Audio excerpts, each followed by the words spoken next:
Hannah Oli, Pop Rock Radio. Estás escuchando Jamie Roxx de Pop Rock Radio. Manténganse al tanto. Hej, det här är Hits från Sverige och ni lyssnar till Pop Rock Radio med Jamie Roxx.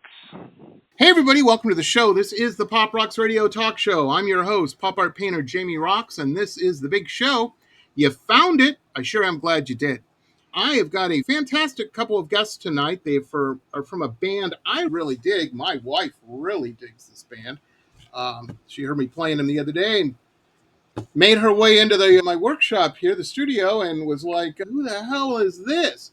Who that was is our guest tonight. It's a great band. They're called Mäsqueräde.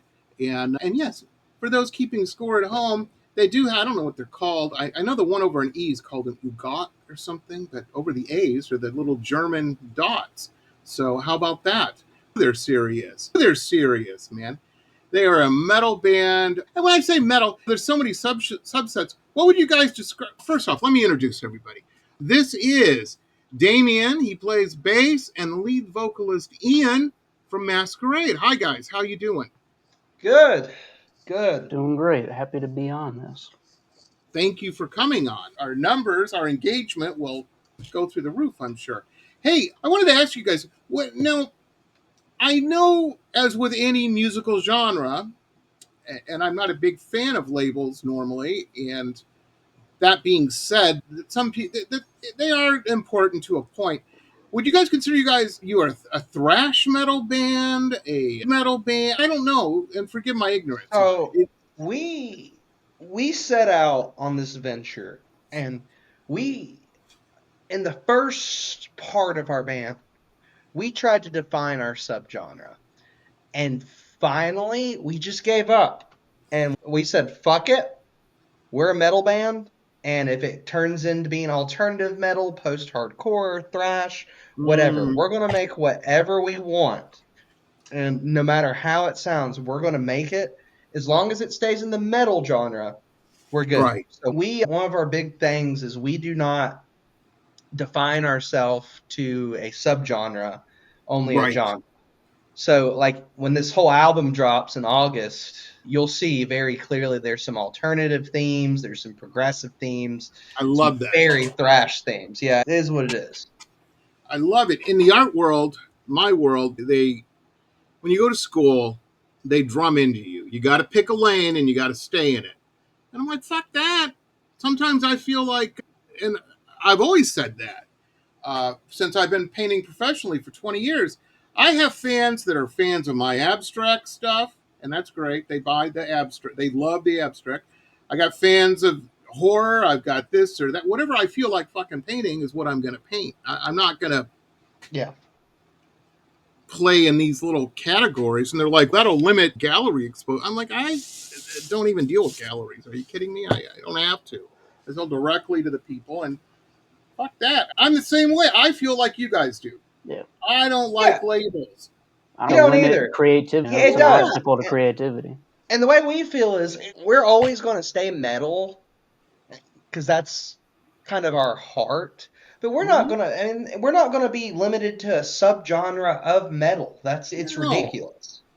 And who felt that way? The Beatles. The Beatles felt like that. They're like, you know what? Let's do a country song. Here's Rocky Raccoon. There you go. How about that? Not a problem. There's so many successful metal bands who have done what we've done. I could name 3 right off the top of my head where they don't limit themselves to just a subgenre. No. And I'm only hammering this point home a little bit because I know on our show we've got some people that listen and now watch on YouTube.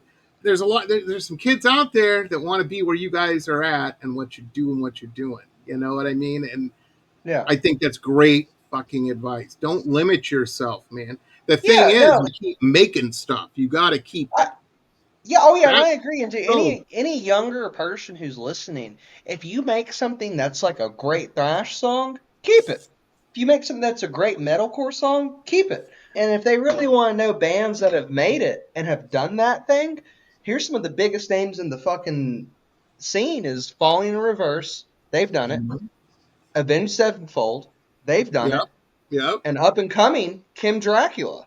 He's done the same thing. My wife is such a Kim Dracula fan. I have heard whenever we're in the car, she's Tony Stark in an Iron Man when she's in her car. It's her car, and it's her. We're listening to what she wants to listen to. Yeah. And I don't mind because usually what she puts on is better than pop hits Sirius XM or whatever, which gets a little old to me. But I'm old, I get it. It wasn't written for me. But yeah, Kim Dracula has been played to death in her car. And yeah. He's just it. a great example, though, of someone who he doesn't stick with just this set subgenre. If he wants to go country, he goes country. If he wants, he does what he wants. And it's this ridiculous notion that I think was really set in stone in the early 2000s, which is when we grew up. It needs to end. No band in the 80s did it. No band in the 90s did it. It was set in the 2000s, and it's continued on from now. And it's really limited rock music, in my opinion. Like, it really has. And that's why the hip-hop takeover happened. Yeah, it's very true. It's a crazy scene. Now, and it has changed so much. And I was thinking about this earlier. Again, I'm old, folks. I'm old. You have to understand. I grew up in Detroit. There was a rock club we used to go to every so often called Harpo's. And it was like a cross between a 70s discotheque, not from the music, just they had a dance floor which lit up like a disco floor, like you would think. But just imagine a biker bar in that environment. That's what the club was like. It's pretty wild. Yeah. Your shoes would definitely stick to the floor in that place. We had a great time. All the rock bands that came through town, saw a lot of bands at that place. Went through there. But yeah, rock kind of fell off, I would say. Like when I went to college in the 90s, I got out of school. I went to California and I went to LA. And I'm like, fuck, man, because I grew up on Headbangers Ball. There used to be this show on MTV. It was all metal all the time. So I rolled into fucking Hollywood and Vine. I'm like, where's the hot women in spandex, man? I'm here, guys on motorcycles. This is all guys singing with an acoustic guitar in a coffee shop. What happened? And they're like, Jamie, you're 10 years too late. This is the scene now. And then grunge dropped, and then it changed again. You know what I mean? And yeah, and grunge was okay. I've never seen a musical genre permeate into all aspects of culture like grunge did. Watched a movie. If you watch a movie, if you go watch Seven, the movie Seven, it's all shot through a dirty yellow filter. It's grimy, it's grungy, and it's that way on purpose. It was even art, everything became very that way. And then you're right, 2000s came out and new metal, all that kind of stuff. And rock came back. It's weird how it goes through. When I look back, I'm like, God damn. I remember when the Killers dropped, you're like, fuck, haven't heard this in a while. This is cool to see. And then you just got Avenged Sevenfold. You got these really cool bands that just bubbled up. Bring Me the Horizon. I was like, holy shit, this is like a new Maiden. This is insane for British rock. It's not, this ain't going to be played in a rave. It doesn't have 87 samples in it. It's crazy. But now I see acts like yours and whatnot in out of the way places, not backwater, not obscure, but just where you wouldn't think. How is Greenville in terms of a rock scene? You guys got a place to play? Is there a scene there or not so much? Honestly, most of our scene is in Charlotte and Atlanta. Which is an hour drive from us. We have a scene. The problem is in our city, and you want me to be honest right now? Yeah, man, whatever you want to say. And if you change your mind later, we can take it out. Whatever you. I don't give a shit. The problem in our scene is this, as far as the Carolinas, not North Carolina, just South Carolina, is we have two conflicting sides. Mm-hmm. One side is a bunch of shoegaze, happy, like just play whatever you want, even if it's shit. We'll all say we like it because it makes you feel good. And then you have another side of it that's legitimate musicians playing their hearts out and playing complicated riffs, everything, and writing their hearts out. Like a band I'll name drop in this interview is Black River Rebels. They're another band in Greenville who's just phenomenal. And it's like you have two sides in our city, which is the problem. And the whole state, to be honest with you, is it's a bunch of everyone's too scared to tell someone when they're bad. And then when someone is good, they feel intimidated and then blackball that person. So a lot of bands in our city will either reach out to Charlotte or Atlanta. And Charlotte and Atlanta are fantastic, let me just go ahead and say. North Carolina and Georgia are great for as far as accepting new people and putting them in their scene. But as far as South Carolina by itself, it's really just it sucks. It's like Slipknot with Iowa. They didn't really have a big reach out until they got out of Iowa or until a bigger city in Iowa. It's the same concept with us. Our biggest struggle is where we live at, not our music. Absolutely. Absolutely. Where I'm at in South Florida, I see that problem for rock bands here. Yeah, but there's a lot of money in South Florida. I'm like, there is. But there's also a lot of retirees. I don't know what the word is. Fronting. People, yeah, it's important. I'm going to the club tonight. I need to roll up in a Lamborghini. Nobody owns those Lamborghinis. They rent those Lamborghinis for the club night. It's just very image driven. And rock doesn't have that, at least for the past, 30, 40 years, they don't have that. The hip hop guys have that. The rap guys have that. I agree. And that's the problem.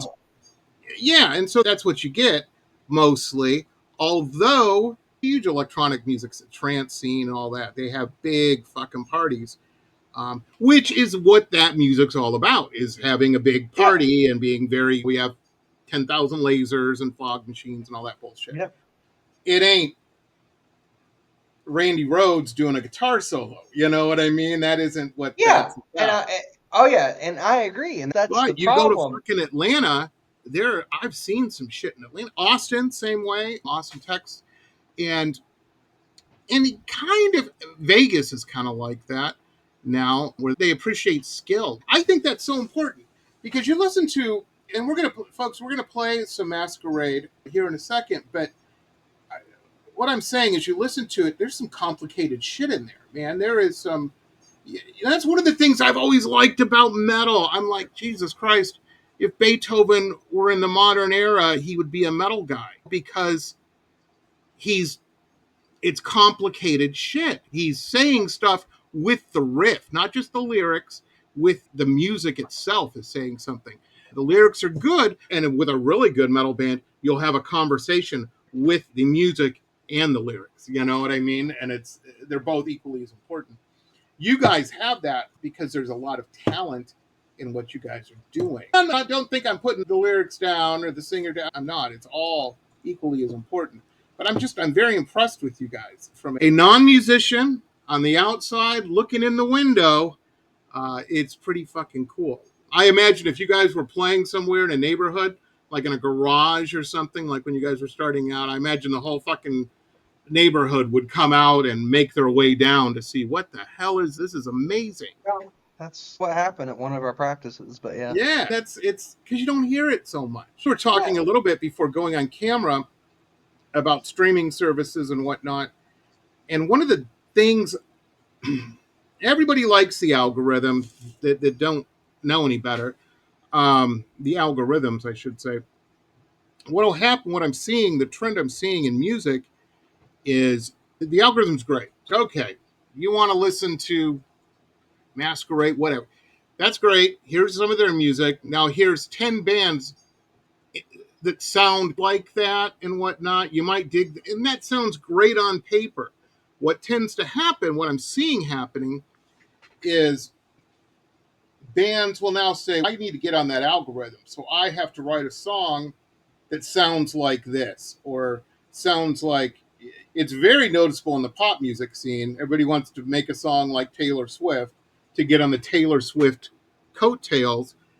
And I get it. You're trying to sell stream. You're not going to make any money on Spotify, but you might get exposure. That's what they're grappling for. What I like about your guys' stuff is it's fresh and new. When you get to be my age, you crave the new because you've seen things happen 3 or 4 times as far as music trends go, as far as all trends go. But so that scratches that itch I have, your band, because it's new and exciting. And it doesn't, I don't think you guys are sounding like someone. You don't hear that your music and go, oh yeah, they're trying to be Aerosmith, whatever. You know what I mean? Yeah, because the funny part is you've actually listened to our music, and there's one song where everyone says we're trying to sound like somebody, but if you listen to the whole song, you're like, oh, that sounds nothing like said somebody. Absolutely. Yeah, we have one where we get a lot of hate from, but that's another story. Well, hate's an interesting thing. And I can't imagine anybody hating on Ian. Ian, look at him. He's beautiful, right? He's a rock god. Look at that hair. Yeah. It's amazing. My wife. Yeah, it's luscious. I'm telling you, that is kids out there. If you want to meet a lot of girls, start singing in a band. And number 2, grow your hair. And number 3, probably maybe the most important part, is change your fucking life. I'm dropping some knowledge on you. Notes, write this shit down. I don't care who you are, how nerdy you are, whatever your deal is, go out and get yourself a leather jacket and start wearing that shit. Even if it's hot, doesn't matter. You got to wear a leather jacket. It'll change your life. Change your life. None of the jocks in your school have them. All the girls will like that you're wearing one. I was so cool when I was in high school. Not only did I have a leather jacket, I drove a motorcycle. All because I saw the movie Purple Rain and went, I need a motorcycle. That's very important. It was. But yeah, your guys' music's fantastic. I love the name too, Mäsqueräde. The only other time I've ever heard that was I went to art school. Some weirdos used to play this. I didn't even know what it was, man. They used to talk about it all the time. I guess it was some kind of Dungeons and Dragons deal or something. I don't know. I never went to those parties, but art school girls are crazy. The only ones that weren't, you went down the road a little bit to the performing arts side of the school. Then you had ballerinas. They were pretty good. They weren't insane as the painters. The painter girls, Jesus Christ. I'll keep that in mind. It's very true. I dated a gal one time. This is how weird she was. And she was a richie. Art school, you're either hopelessly poor or your parents have money and are sending you away to school. She was one of the ones whose parents had money. And I went in and she had her own apartment. The rest of us had 87 roommates and shit to try to live, you know what I mean? She had her own place. I'm like, holy moly, I'm going to her place, walk in the door. She had built, you guys ever see the movie Toy Story? Yeah, of course. Yeah. Do you remember the aliens that lived in the big claw machine or whatever? And they were... Yeah, claw! Yeah. She had a life size with the aliens in there were like this big. Here, I'm trying to get in the camera. Like bigger than my head. Imagine 2 of my heads, folks. She had I don't know, there had to be 25 of them in that thing. And it had a claw. It didn't work, but it just looked like it would. That's how weird she was. Yeah. We're keeping this PG, folks. I don't even know. She was way weirder in way other ways. But use your imagination, YouTube. Use your imagination. We're keeping it clean. Have you guys ever heard of that game, that Mäsqueräde thing? It's vampires or some shit. I don't know. That was 20 years ago. It's probably not even around anymore. But I like the name. I think it's a good metal name. It's an elegant metal name, a gentlemanly metal name. That's pretty cool. That's how we thought of it, but partially how we chose the name was hilarious, but that's something else. What happened? Would you guys have like a big hat? So when we made this band, we debated the name so much wasn't even funny. And so one day I was in marching band as a kid. And we did a Phantom of the Opera show. And I fell in love with the musical. I always have. I love the musical Phantom of the Opera. Yes. So anyway, we're still in the debates of what the fuck the band's going to be called. And we wrote the song, which you may hear on album 2, not 1. Okay. And anyway, I was going to call the song The Mäsqueräde, because what it's about. And the lead guitarist, who's not here with us tonight, comes over and he's helped me write it and all that shit. And he's like, "What are you calling it?" I said, "I'm going to call it the Mäsqueräde." And he's, "Oh, that's a fucking cool name. That's really fucking cool." I'm like, "Yeah, I'm trying to keep it cool." And he goes, "Let me talk to the other guys." So anyway, he talks to Ian and Austin, and they come back. And so anyway, my song got told to go fuck itself because that's not the name, and that's the name of the band. And I'm like, they're like, "What do you think?" And I'm like, "I like it. I'm in love with Phantom and everything like that." And there's no one who's really made it to the big time. There's no one who's made it big who's been called Mäsqueräde. Right. So I was like, there's no one big who has the name. There's a few other bands I think that have versions of that name, but either way, we're outperforming them, so it doesn't matter. But so I said, screw it, I'm in. And that's how we got Masquerade. Is I was drunk one night on my couch watching Phantom of the Opera. That's amazing. That is. Yeah. Hey, that's another tip for any youngsters out there. This worked very well for me. I lived in Detroit growing up, and the nearest big cool city was Toronto. And Phantom of the Opera would play Toronto on a Tuesday. It was pretty much a mainstay there for the whole decade, maybe a decade and a half. But anyway, when they would finish up in Toronto, they would head over to Detroit. Detroit was a rough town, very violent, it was a rough town. But at the same time, it had a lot of rich people from the car companies. And so we had a fantastic symphony, we had opera, all this kind of bullshit in Detroit that was just bar none, very New York level. It was really cool. One of the best art museums in the country, Detroit Institute of Arts, always has been. So Phantom would roll through, and I knew, okay, here's my opportunity, because any gal you take to go see Phantom of the Opera, she's gonna be in love with you, buddy. That's true. Shooting fish in a barrel, man. There's nothing like it. And Yep. yeah, I've seen Phantom of the Opera a lot of times. Probably not in the same vein that Damien is, where he's a musician and an artiste and enjoys the artistic storytelling and all the set design, all that. Um, and I was just trying to smooch a blonde. That was my goal, which worked very well. Oh yeah, Phantom is great for that. No, I'm telling you, it's like taking a girl to a horror movie. Oh yeah, dude, Phantom is. Because it's a horror movie with class. That's the whole thing. Yeah, that's the whole thing. Yeah, oh yeah, all day. Phantom is great.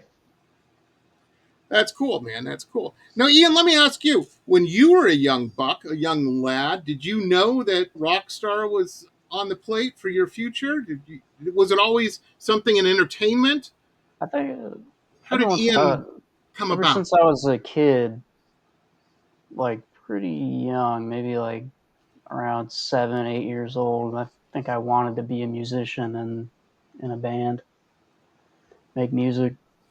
That's awesome. I thought that I wanted to do drums back then, but whatever. Oh, A lot of Jamie, you work. know the story of how Ian could sing, by the way? No. Oh, do you want to hear it? Because it pisses me the fuck off. Yeah, absolutely. We do. We So, do. anyway, oh yeah, so we create Masquerade, and we have me, Ian, and the drummer. And we hadn't found the lead guitarist yet, right? We hadn't found Jake. So anyway, we're sitting there talking, and we need a singer, we need a lead guitarist. Ian can be lead or rhythm, we don't really care, yada, yada, yada. So we search. It's like junior year of college. We search for 6, 7, 8 months for a Jesus singer. Christ. We cannot find anyone we like to sing for the band. Anyway, we go to practice one day because we still practice regardless because it is what it is. Just define your skills. And we play Seek and Destroy by Metallica. And anyway, we're playing it musically. He hops up on the open microphone that no one has because we don't have a fucking singer and nails Seek and Destroy. Oh, it gets better. Wow. So me and the drummer look at each other and we're like, holy shit, he nailed it. Okay. So the next song we played was Savior by Rise Against. We play it. He only sings background vocals on that one. Nails it. So we turn around and look at this jackass and say, can you fucking sing? And he's, I mean, I think I'm okay. And I forget what song we play next. I think it was like a Protest the Hero or something like really obscure. And just nails it. And just Jesus Christ. nails the song. And we're like, are you fucking kidding me? We've been searching for a singer for 8 fucking months. And you've been able to sing this whole fucking time? He's like, I've only sung in my car. I didn't think I was that good. Yeah. So anyway, long story short, he got nominated. Yeah, absolutely. Absolutely. Ian, Yeah. Come on now, Ian. Ian reminds me of so many. I can tell Ian's a serious singer because whenever you see, especially with rock music, rap's the same way. When you see the front man, they're usually very extroverted, very animated and whatnot because you're seeing them on stage or you're seeing them in a Yeah. video. They're working. They're working. I tell you who else is like this. Every one of my stand-up comedian friends. You go to hang out with them, you think you're just gonna be laughing constantly. It's what they do for a living. They get paid to do this shit, and they're all very conservative, very not Yeah. conservative, Reserved. not the way you think when I use conservative. Yeah. Very back, very mellow, very reserved. Reserved's better than conservative because conservative has too many political connotations, and that's not what we're talking about. But they're very reserved, and when they're not on, and every serious one is like that. Every stand-up I know is totally like that. You get them on stage, totally. It's what is that person bipolar? What is going on here? You know what I mean? What is happening? But I don't care because it's so great. But yeah, I can It's a tell way that of letting it out. exactly. And you gotta have a ticket to that show. It ain't a bunch of bullshit. It's serious. That's cool. That's cool. Let's play a track. We've got a couple. I want people. The reason I want to play a track so bad is we've got people. God dang! I had the whole thing opened here. Hold on. Masquerade. Here we go. And of course, it's not. Huh. That's great. Super. Anyhow, what do you guys want to play first? We got a whole list here of your music. What should we play first? And that's what we'll do. I will call it up right now. I would say the end of everything because that was the first song we ever nailed as a 4-piece. Absolutely. Funny story about this. I heard that and it reminded because the lyrics are amazing, the vocals on it, everything, the music, everything about it. It reminded me of a comic I saw a few years ago. It was the saddest comic in the world, and it was a mama dinosaur and a baby dinosaur, and they're on a beach, and there's a volcano and a palm tree or something, and the asteroids coming in. It's the end of everything. Here comes the dinosaur ending asteroid. And the mama dinosaur is looking at the baby and she says, just close your eyes and count to 10, like when we play hide and seek. And I'm like, Jesus Christ, this is the most. I teared up. From a comic, a meme I saw. And I'm like, oh, that probably happened. I was very, and I'm listening to The End of Everything by Masqueräde, and I got that similar vibe because and I was telling my wife, we were in the car, I said, that band you got all excited about? I said, man, a track that I keep thinking about. That's good art to me when it's stuck in my dome. That's good art. And she goes, yeah, but she goes, what about? So I was telling her this story about the dinosaur comic and everything. I said, and she goes, what are you talking about? It's obviously the end of everything. They're breaking up. It's a guy and a girl, and they're breaking up, and it's the end of the. I'm like, no, dear, no, the asteroid's coming. It's even mentioned in the song. And you did a good job for hold on real quick. You did a good job for making it very illusional. Yeah. It's a folks. Take my word. Here it is. You know what? You don't have to take my word for it. We're going to play it right now. This is the end of it. I got to write this stuff down so I know for our crack editing team. Every page there's something written on it. Oh, here we go. Here's the right one. Another tip for you kids out there: when you get old, you'll buy these at the dollar store. This is a little pad of paper and a pencil. I know everybody uses their phone, but what if your phone is out of juice or something? You'll need to remember something. Shitty phone, yeah. Yeah, I don't even use a phone, but and I got into a big thing with Brian over at the fantastic Brian with fantastic Curtain Call Records. They're the best. Love them to death. I think I stressed Brian out, but I definitely did today. I stressed Brian out on the daily. We were not talking about you guys because I said, yeah, Masquerades, they're all set. I got everything, man. They're all good. Everything's the links have been sent, Brian. Settle down. All is well for tonight. The band I tomorrow, stressed Brian out so much. I need their emails. And he goes, here, let me send you a QR code and you can just scan it with your phone and all that. Brian, I don't use a phone, man. A QR code does nothing for me. It's pretty to look at. He's like, Don't okay, worry, Jamie, you're not the only one who stresses Brian the fuck out. I could tell he was annoyed. Suddenly his cap locks got stuck on. Oops. And kids, you youngsters out there, if you're ever talking to an old person and they accidentally hit the caps lock, it wasn't an accident. They're yelling at you. They're annoyed with you. It's never an accident with old people. I even told, he's I must have hit my caps lock by mistake. Brian was pissed at me is what it was. But we're all good. Everything's good. Anyway, here's the end of everything. Masquerade. Check this out. You'll really dig it.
And we're back, folks. The end of everything. What did I tell you? Hey, just a quick note. They have a fantastic lyric video for this track, and it is available on YouTube. I'm not going to get into the whole thing. Don't worry, everybody. In a week and a half, maybe two, we'll be able to add direct YouTube videos back into our show. Google made an update. That's all I need to say. Google made an update, and things happened with the software. It's being worked on by nerds as we speak.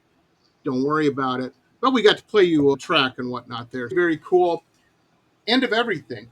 Let me ask you, that's got to be a crowd favorite when you guys play, and everybody's got to love that one, right? We got so when we first started out, we couldn't get a gig anywhere. No one would give us a fucking show. Nobody. Really? Because of just the style of music and whatnot, do you think? No, because we didn't. Because nowadays it's not about like in the 80s, 90s, early 2000s. It was like, hey, show me what you got, and we'll give you a show. Now it's about who you know and blah blah blah blah blah. What's your engagement? What's your followers? Yes, and it was kind of ridiculous. So finally, and I'll shout him out because he's such a good freaking dude. We go to this bar. It's called Tribble's Bar and Grill. Okay. And anyway, we walk into this bar. He's one of the few people left who will freaking have us because no one else would. And anyway, we walk in and we start talking to the owner. He's there. And we're like, we really just want some sort of show. I don't care what. He goes, show me your music. So we walk outside, we show him the music, and we show him that song. And he goes, holy fucking shit. He says, hold on. He walks over to all of his friends and brings them outside and goes, listen to this fucking shit.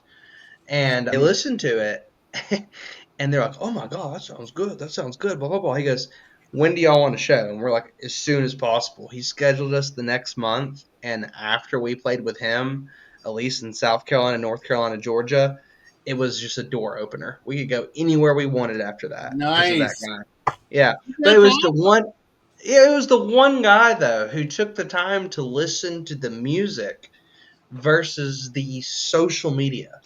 He was the only guy who did that. And stay friends with him. Stay friends when you go visit him. I have some people like that in the fancy pinky out art world. When I go visit them, I stop and get a box of donuts on the way and bring in just to give them. Hey, I was thinking about you. I wanted to stop in and say, hey, by the way, here's a box of donuts. Which everybody likes donuts, folks. The point I'm making is when people are on your side like that and they get it, that's all any artist. I don't care if you're a painter, a musician, you're baking bread. All any artist wants is for people to get what they're doing. That's what gets us out of bed, is somebody's going to get this. You know what I mean? Because that's how we talk. That's how we express ourselves. Yeah. So yeah, when you come across those people who get it, keep them close because it's super important. And things will happen. That's amazing. Oh, yeah. And if it wasn't for Tribble at his little bar in South Carolina, I think we still would have grown online. But as far as being able to play shows that we wanted and stuff, never would have happened. Because he was really our stepping stone to saying, hey, guys, I know they don't have the best social media presence. I know this isn't great. Start somewhere. Yeah, and that's how he felt. He's like, they're starting out. Let's give him a shot. And he did, and I'm telling you, after he let us play at his venue, it was on.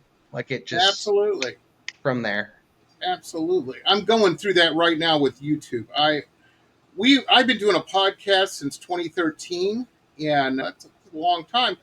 Yeah, and we've got a great audio side because I've spent 15 years building that audio side. Like the audio version of even this podcast, we'll get 10, 12,000, maybe 15,000 listeners on that.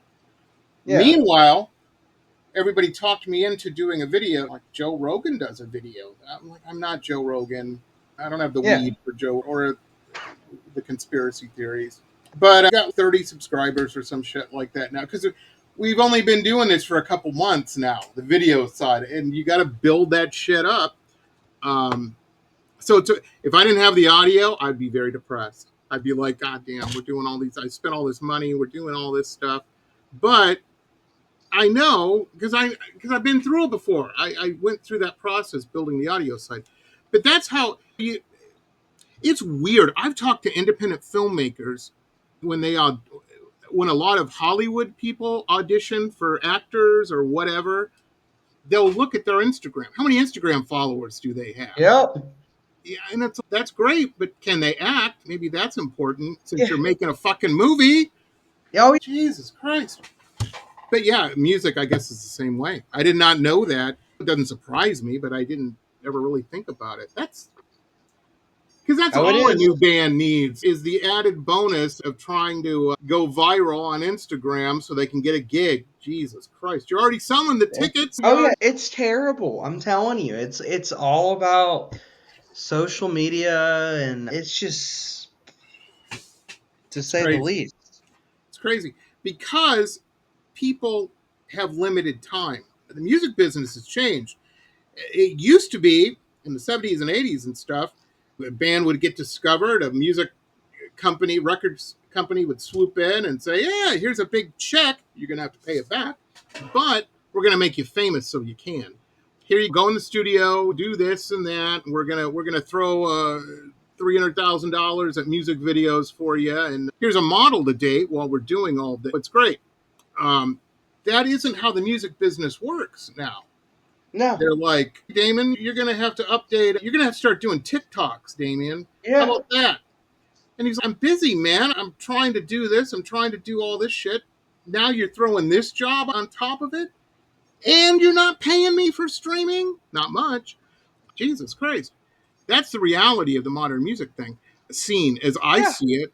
And that's why you see these artists who have been around, because usually if you look at the trend from the 70s, 80s, 90s, 2000, 2010, artists come up, artists go down because they're getting replaced with new artists. Mm-hmm. But what after 2010 up until now is there's not a lot of new artists discovered, and it's the same artists from 2010 and before, and everything that everyone listens to, because it's hard to discover new artists because of that exact issue.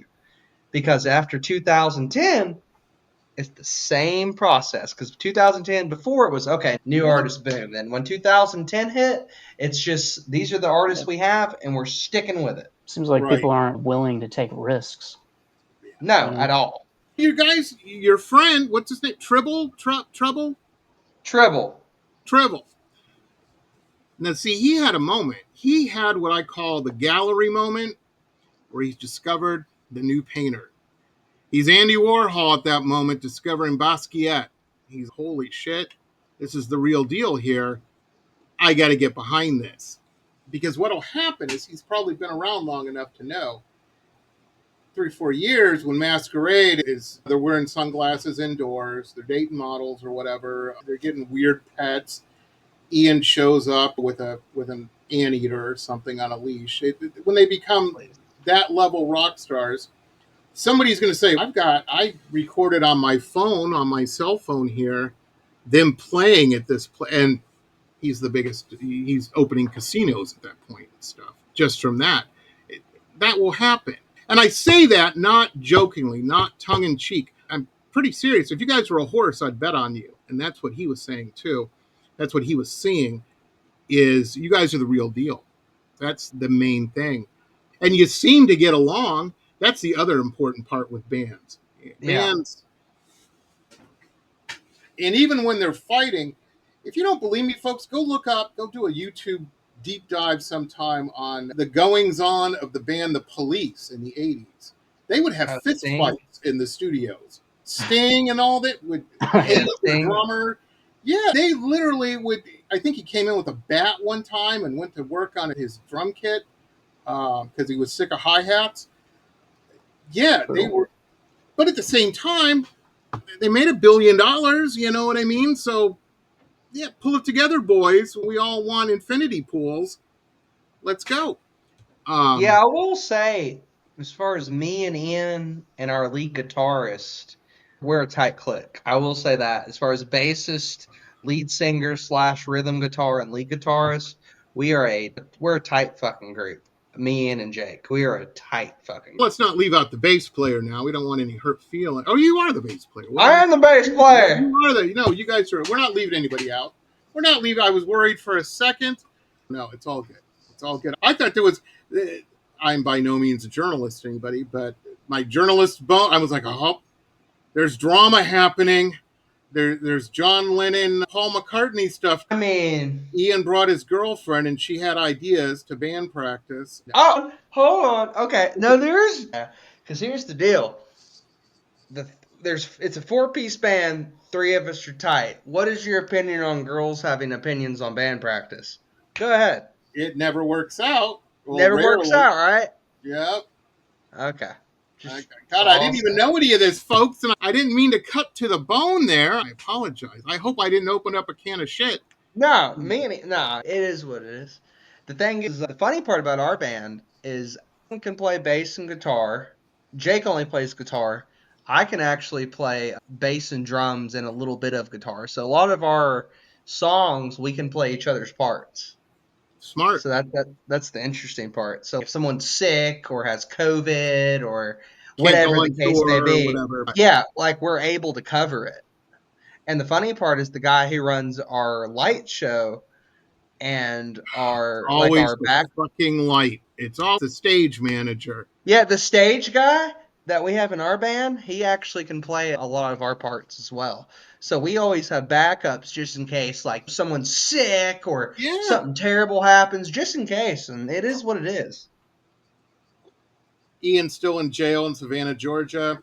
Jesus Christ. Yeah. I will say, the only thing that would really fuck our band is if Ian dropped out. Because the vocal range this dude has. Yeah, Jake can't sing my high notes. Yeah, no one can sing Ian's parts. Like, we can play some of Ian's parts on guitar, but as far as singing Ian's shit, we would be fucked. I'm a pretty high tenor. And he's got the hair. He's bringing the skirts to the show. You know that, and that's so important because they'll bring when there's a bunch of girls there, they'll bring a bunch of guys. Yeah, we would be fucked. I will say that, even though it hurts me to say this, we would be fucked without Ian. Yeah, absolutely. And for any feminists out there, that's why they have ladies' night at venues and bars. You never see a guys' night. Every guy that comes in, because they got too many guys as it is usually. They're trying to get the honeys in there. Maybe that's why you don't get paid. I'm kidding. Don't send me that. I'm going to get emails for that. I will definitely get emails for that. Bill Burr can make those statements. Why can't I? No. I agree. Yeah, it's fair game, right? Yeah, shit. It's fair game. I don't see any of you gals reaching for the check at dinner. I'm just saying. Oh, man. Anyhow, let's play another track. What are we going to play next? You got Crawl Out, Guilty, or Twisted Sanity. Let's go with, you guys want to go with Crawl Out? We can go Crawl Out. Sounds great. Okay, here it is, folks. This is Mäsqueräde. This is Crawl Out. Check it out.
Z, ladies and gentlemen, we're back.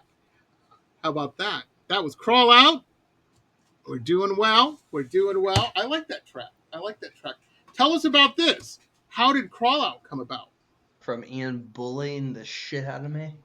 I actually originally am a drummer along with our drummer, and they wanted to make this band. And essentially, we had two drummers and Ian. And so we had a drum off type of deal. And our drummer, he beat me. I'm not going to lie.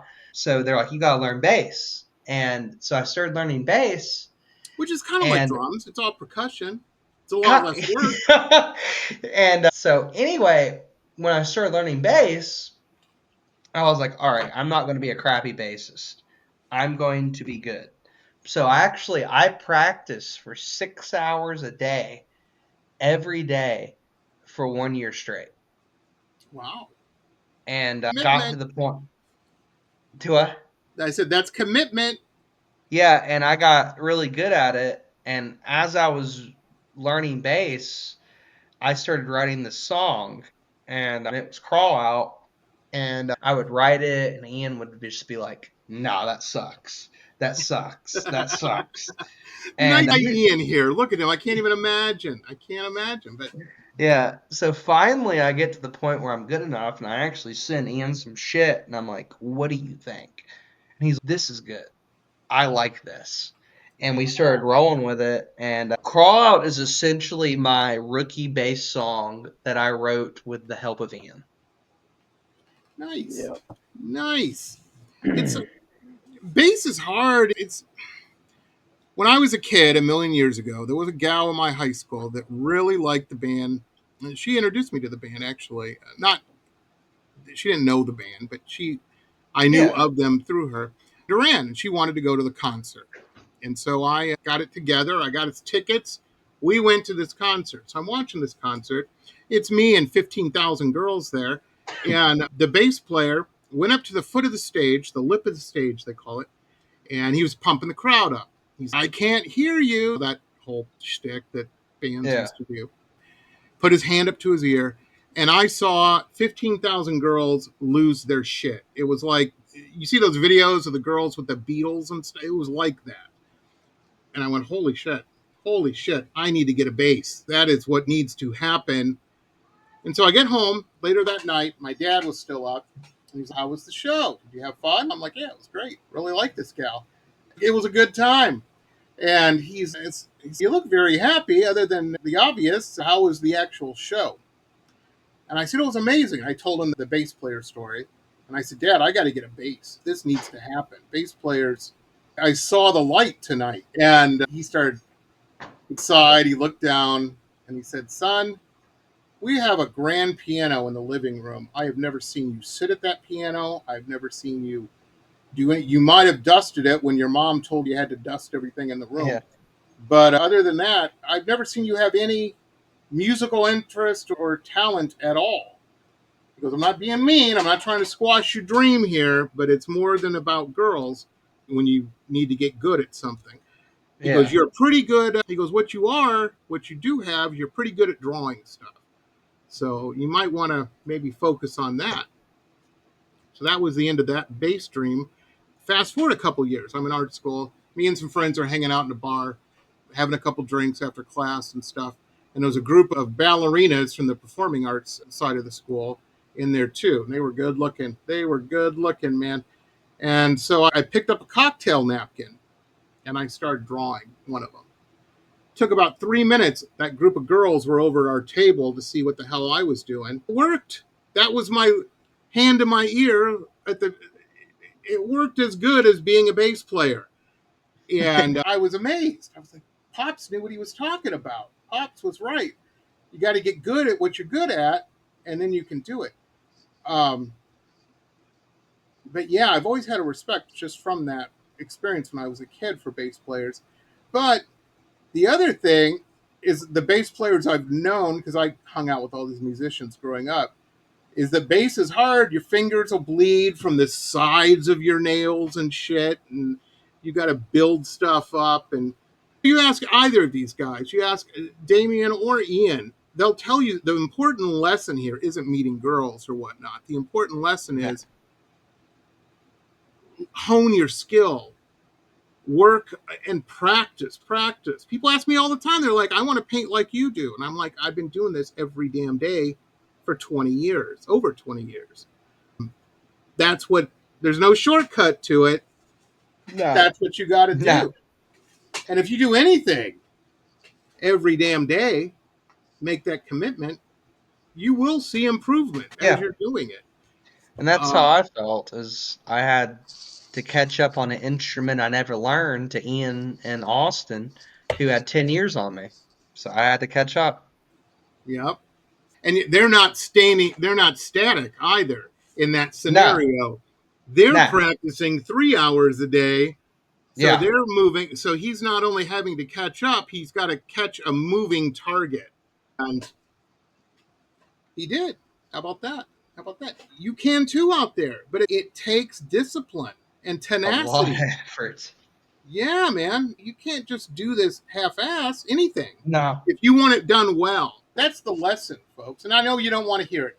Everybody watches The Voice and everybody just wants to be famous. Going to fun parties is fun, but you can go to a lot more fun parties if you put in the time now. That's my advice to you. You got to put that time in. Amazing. Next track, we've got End of Everything. We've played Crawl Out. We're doing, what's the next one we're doing? We are doing... I guess you would have two choices. You could do Guilty, which is already released, and we do have... Let's end on the special one, though, because I want to save that. Here's Guilty would be next. Yeah, this is the Mäsqueräde, Guilty. Check this out. Check Ian out on this. It's an amazing track. Here it is.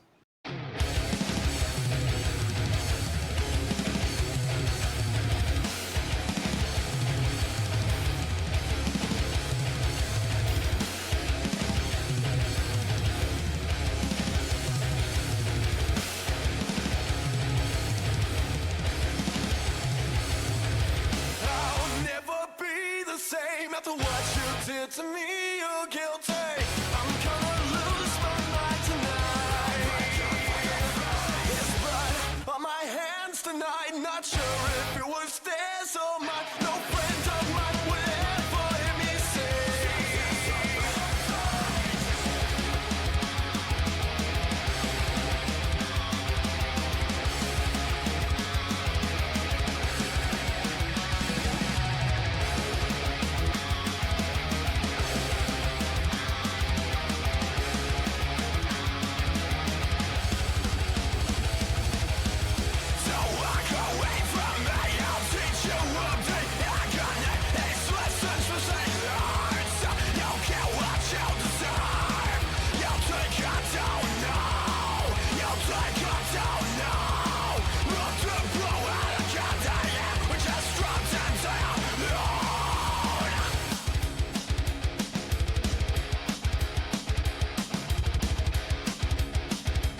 Ladies and gentlemen, we're back. How about that?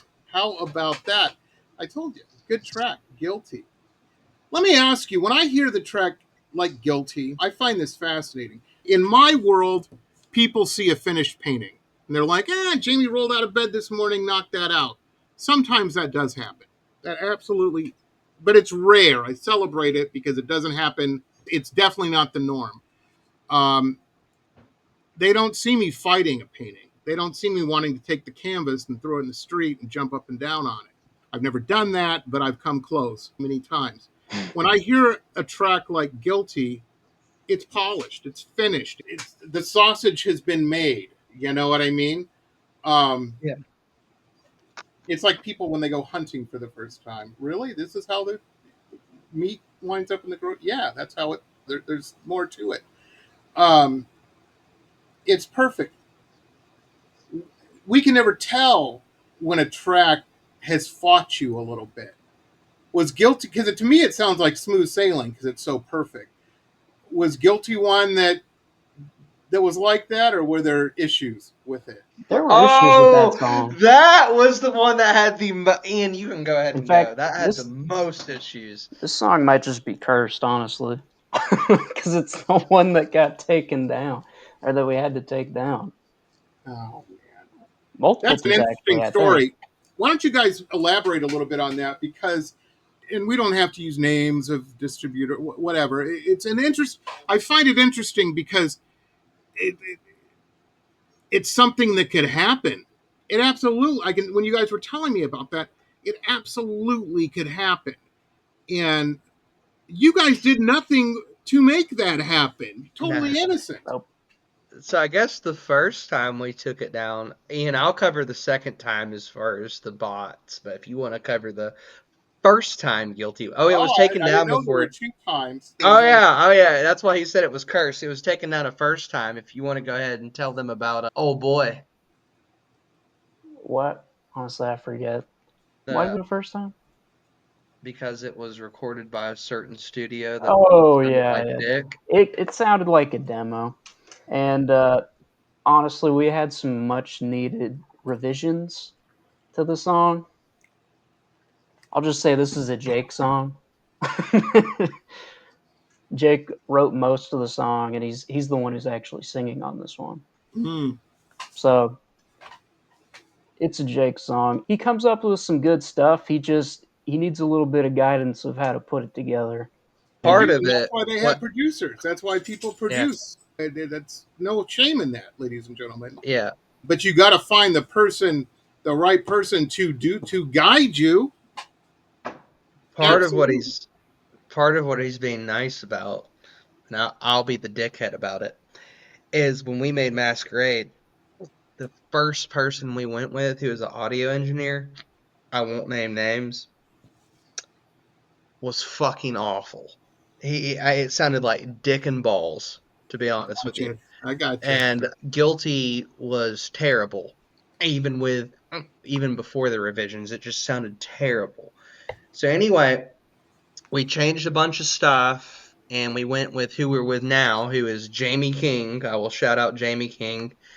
He is the same producer for He Is Legend and Between the Buried and Me. Jamie is fucking phenomenal. Jamie is Jamie, I am lost for words for how fucking good Jamie is. Like Jamie is one of the best audio engineers I have ever fucking met in my life. Jamie's great. But anyway, so we finally get it done. We get it redone with Jamie. Jamie does his fucking magic. Sounds great. We release it again. Month later, someone adds us on a playlist. And of course, that's always good. You're like, sweet, we got added on this big playlist. No Right. problem. Sounds great. Anyway, we start looking at our statistics. The statistics are weird because it's like it's one person streaming it like 50 times a day.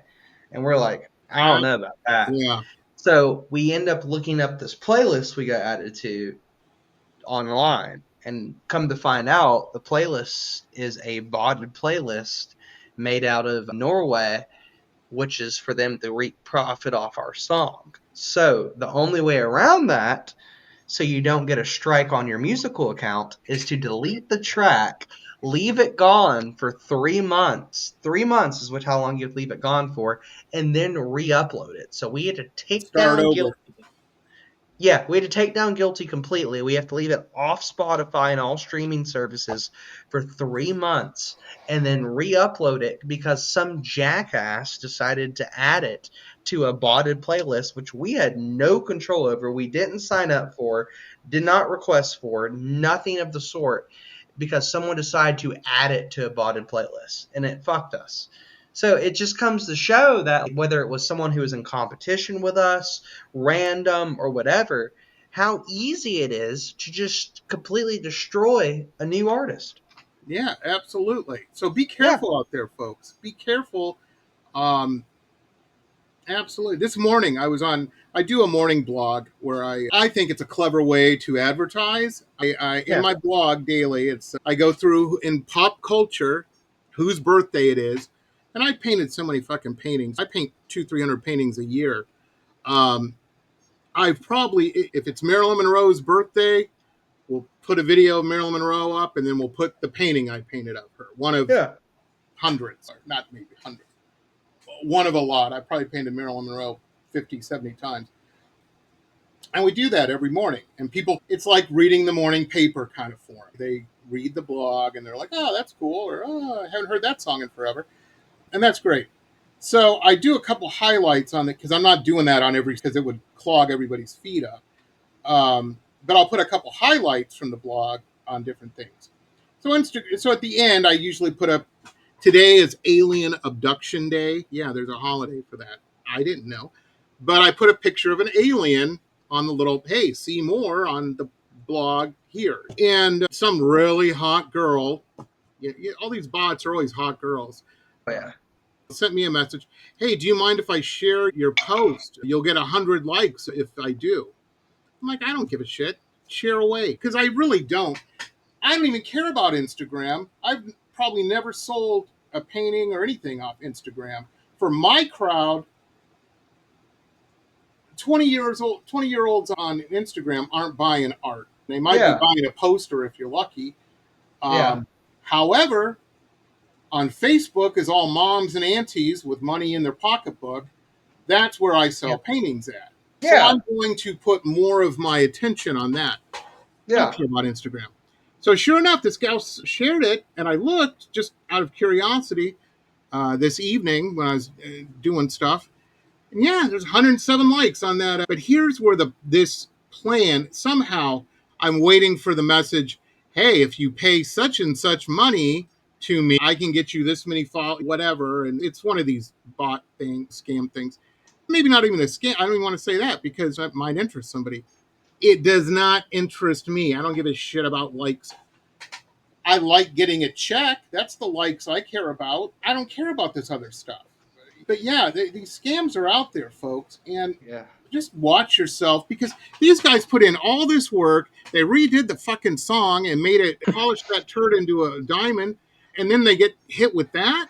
Jesus Christ. I think it might be cursed. No, it's just bad luck. But it's a great track. I love the track. Watch yourself out there. And that's what sucks. That's what I hate about these online scammer people. And it's in everything. I get people, NFTs are a scam, people. Let me tell you that. They are such a scam. And cryptocurrency. Yeah, crypto in general. Yeah. Yeah, you're not going to make any money with that. And even if you do, go to the grocery store and buy me a loaf of bread with your crypto. It ain't going to happen. Nobody's going to do that. So watch yourself. You know what I mean? It's just a time waster. It's a time. In the time I messed around with something like that, I could have knocked a painting out that will make me money. These poor guys are working their asses off making this music, and then they get hit with that. And they didn't sign up for that. It isn't like they were even. They just did it. That's straight up bullshit. In my day, now I'm going to sound like an old man. I remember I'm from Detroit. We handled things a little different.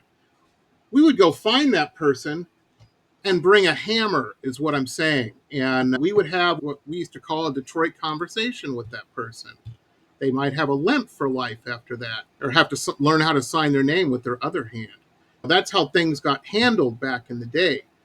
Today, it's different, but and don't be doing. And if you're a scammer out there, let me just add this: learn a fucking skill, man. How about that?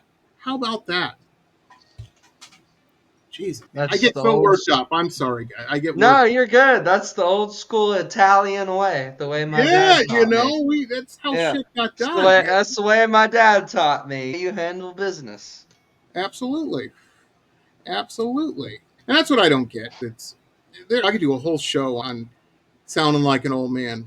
We have a friend of ours who was telling me about she had an anxiety attack. She's like, "Have you ever had an anxiety attack, Jamie?" I'm like, I drove a car for 4 years before the truck. I had a little Nissan pickup truck I drove, and I was so poor at the time I couldn't afford to get the windshield replaced. But everywhere I drove, I had to drive like a rap guy, leaned over real far, because it was parked in front of a house that had a drive-by, and there were 4 bullet holes in my windshield.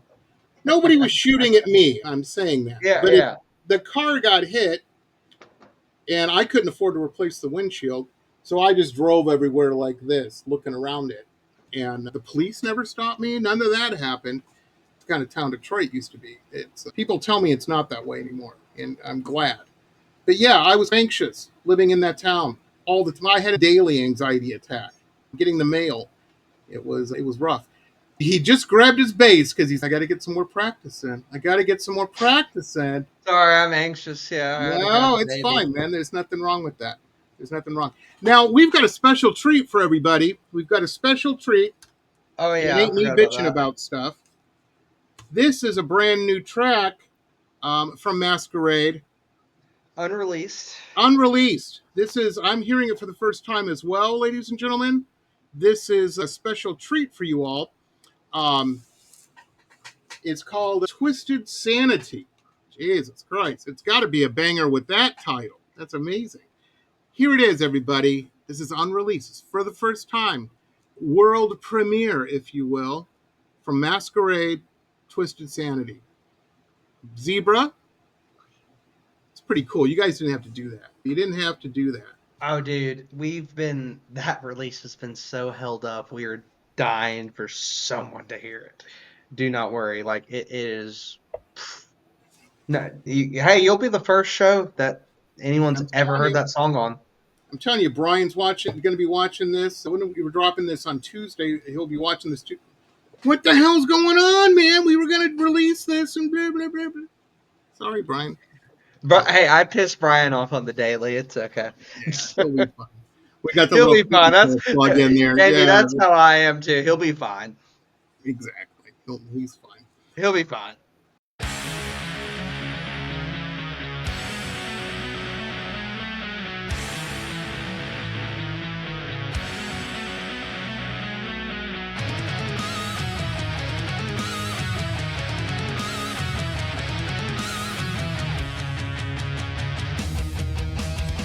It's all in my head, but the voice stays with me. It tears my skull apart. How they won't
There it is, folks. Mäsqueräde, Twisted Sanity, first time ever. Leave a comment of your thoughts and whatnot in the comments below. Guys, tell us about this one. So this one was actually made in spite of Ian. Yep. So He was showing me ideas about this. What happened? He was showing me ideas, and I thought it was like too simple. It was probably because he was so new to playing bass at the time. So I was like, yeah, it's like too simple. Put more effort into it. So long story short, I made it as hard as humanly possible. Just to show him. Yeah, because Ian pissed me off. I was like, fuck you. I'm going to make it super fucking hard. So the whole song is hard as piss out of spite of Ian telling me it's too simple. So it's definitely the most progressive song that we have now. Nice. Yeah. Damien comes back. Here's an augmented summit for you, Ian. What do you think of that shit? I think Twisted Sanity has at least 4 or 5 time signature changes. I think the chorus is in 7/8. Yeah, the chorus 7. I was counting it out yesterday. I was like, that's 7/8. Amazing. How am I playing that and singing that? I'm just going by feel. That's going to be, that's like Rush progression. People are going to be fucking talking about that and trying to duplicate it for years. Yeah, and the thing is, to flex a little. Sometimes as an artist, you have to flex a little bit.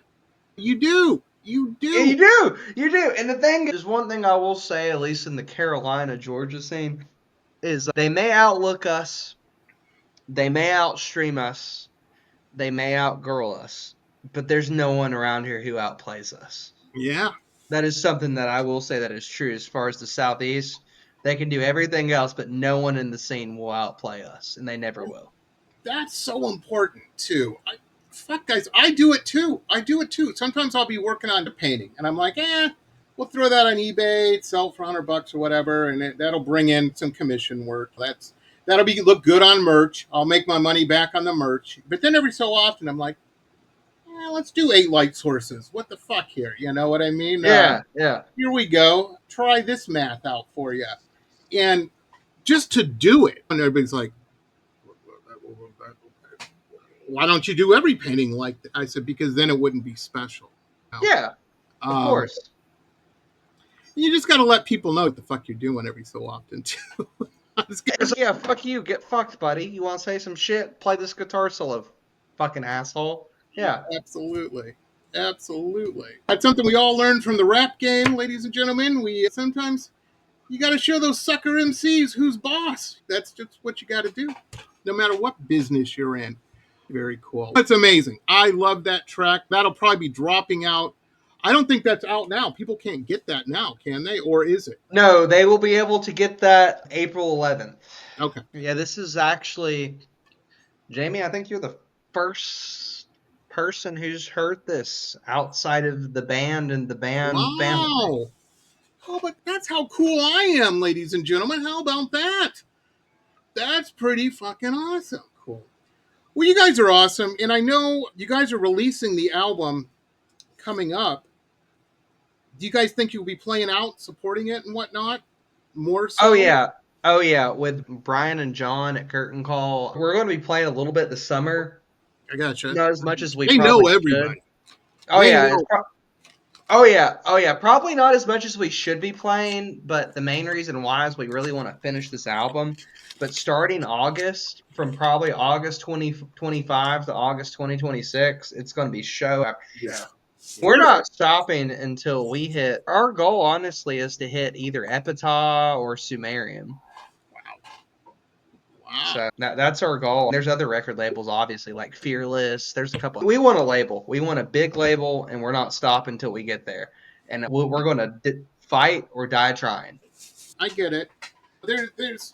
Well, first off, Curtain Call Records, folks. I don't know how. Oh, it's phenomenal. Yeah, I don't know how it works. If you're in a band or you need help on the PR side, go pick up Brian's dry cleaning or wash his dogs, whatever you got to do to get them on your.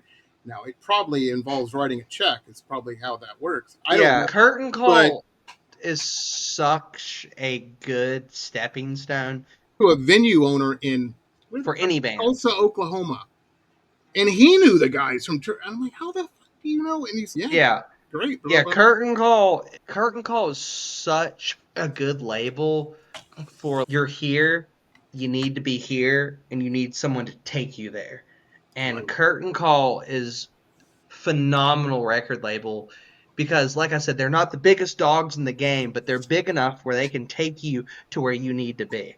And it's just the stuff that Brian and John have done for us is just, it's great. It's honestly, it is nothing less than stellar. I'm telling you, folks, that's it. They are fantastic. And I've worked. When did I first start working with Curtain Call? 2014, maybe 2015. I think it was 2014. Long time. It could be 2015. There's so many shows. This is episode, I don't know, 1460 or some shit like that. We've done a lot of fucking shows, but they're really good. I'm glad you guys are with them because that exactly what you said. They will get you to the next point. Oh yeah, and that's the great part is because Curtain Call, like for being what they are, is like most record labels their size, they want to just keep you and hold you down and say you're staying here forever. Where Curtain Call is they know they're a smaller label, but they want us to grow. Right. And it's just, and you can't, when you get to a certain point, you can't grow anymore without help. Right. And that's where Curtain Call's at. Curtain Call's like, hey, you're here, but you're not going to surpass here without help. And that's what Curtain Call's there for, is they're helping us reach that next level. And Absolutely. if we get a really big record deal with a bigger record label, it's Curtain Call. I mean, they've literally helped us. We were here, we topped out. They're like, hey, if you want to get point, yeah, you're a reference at that point because there's 500 bands that are at the point you guys were at. Yeah. And they can say, look, this is the result. You know what I mean? Yeah, and they're such a just good label for, hey, you want to get from independent unsigned to big time signed, go through us. And it is just, I have nothing but positive stuff to say about Curtain Call. I like Curtain Call a lot. I do too. Them. It's fantastic. It's fantastic. Guys, I've kept you way longer than I said I would, but I know. You're fascinating Damn, Jamie. to talk to. I know, I'm a pain in the ass. Folks out there, thank you for listening and watching. I always forget the watching part. Really appreciate that. Also, be cool. We're at the end of the show, but be cool, be kind, and be patient. It's a weird fucking world we live in right now. If you're traveling, lay off the booze. I find them hilarious. I love Karen videos.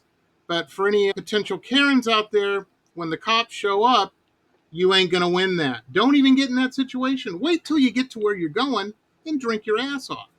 And who wants to be drunk on an airplane? That's no fun. That's like rolling in a holding cell. Nobody wants to be doing that. I may or may not be speaking from experience. Anyhow, I'm not. I heard a friend of mine happen to. Anyhow, have a good one, everybody. Thanks for tuning in. We will see you next time. And just be cool like Mäsqueräde. Hey, and also, I forgot to mention, let me throw this in. I'll probably change this and put it in the middle of the show. We have links, clickable links, all down in the description. When you find something cool, you find a band you like, chances are your friend's going to dig them too. That's why you're friends, common interests and whatnot.